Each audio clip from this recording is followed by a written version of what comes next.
Hi everybody, Fire here. Merry Christmas to everybody, because yesterday was Christmas. Yes, and I know what you're gonna say, Fire. It's January 8th. The New Year already happened. It's not Christmas. Well, according to the Julian calendar, yesterday was December 25th. So, and as it correlates to the Gregorian calendar, which is January 7th, as most of the world celebrates the Gregorian calendar. So here's the group of people that still use the Julian calendar.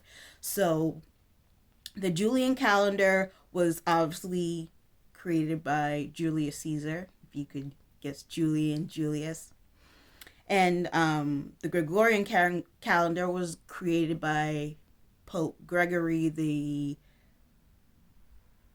13th in 1532. The um, the Gregorian calendar is a little bit different than the Julian calendar because it is a little more precise. And the Julian calendar was created what 436 BC, I believe. And so Pope Gregory wanted to make it a little more accurate. So the Julian calendar has 365.25 days, give or take, leap years.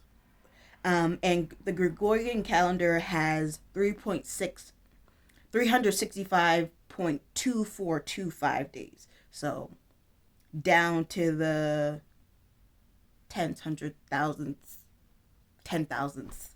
Yes, down to the 10,000ths.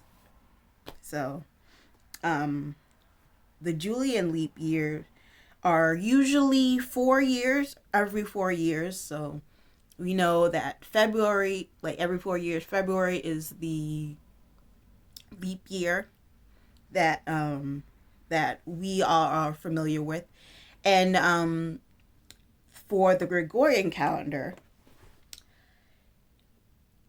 now brace yourselves, is a year divisible by exactly four.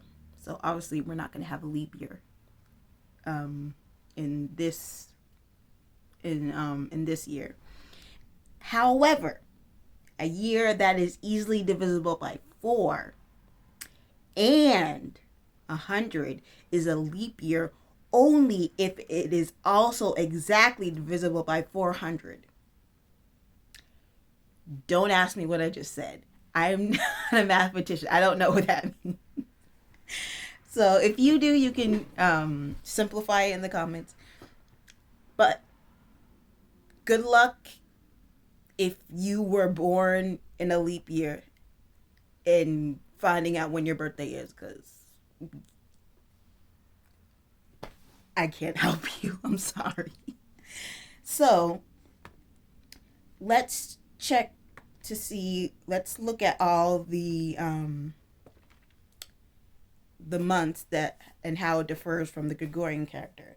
We have Januarius, which is which correlates to January because it's January is named after the Greco-Roman god Janus. Um, Februarius, which is February, and then we have Intercalaris, which is basically also kind of February because it's a leap, which is also kind of a leap year. So Januarius, Februarius, Intercalaris, um, compared with January, February leap year. An intercalary year is a leap year. So for the Julian calendar, they have Maritas, Gregorian, March, Aprilis, April, Maius, May, Junius, which is June. Quintilis, or you could say Iulius, which is July. Sextilis, or Augustus, which is August. September, September. October. This is where it's very different. There's a second intercalary year and a third intercalary year, depending on which year it was when it was made. So that, again, the intercalary year is a leap year. So you could technically, since February is usually the leap year in the Julian in the Gregorian calendar, you could have a you could have two more intercalary months in between September and November.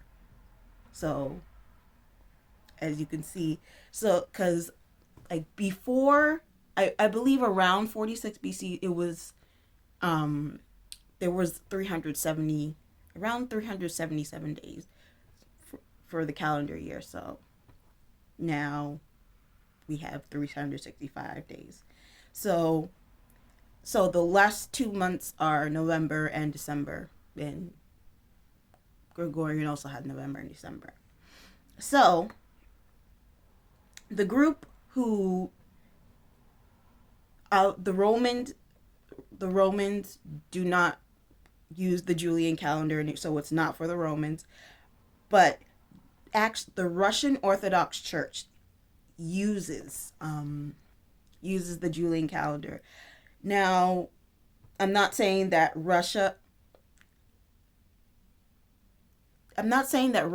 uses the Julian calendar all year round, because and like they don't use Gregorian. Well, they use the Julian calendar for stuff like Christmas, but they obviously couldn't function with just using the Julian calendar while everybody else in the world uses the Gregorian calendar, because that wouldn't work, and they would probably be a failing country, because they would need to export things, they would need to import things, they would need to trade, they would have meetings outside of the country, so it just wouldn't be practical. So if you're Russian Orthodox, I believe some Ukrainians still go by this as well, Serbs too, and so the Julian calendar is very unique, and there are a lot more calendars that groups go by, and this is I thought this was interesting, because I originally came across this when I took my Russian Revolutions class, and I noticed that the dates for because there were two Russian revolutions. The dates for the Russian revolutions were, I believe, I'm sorry, but they gave two dates for the Julian, which was, I believe, in April and May, and Gregorian, which was, I believe, September or October. Don't quote me on that. I need to look it up again, because it's been,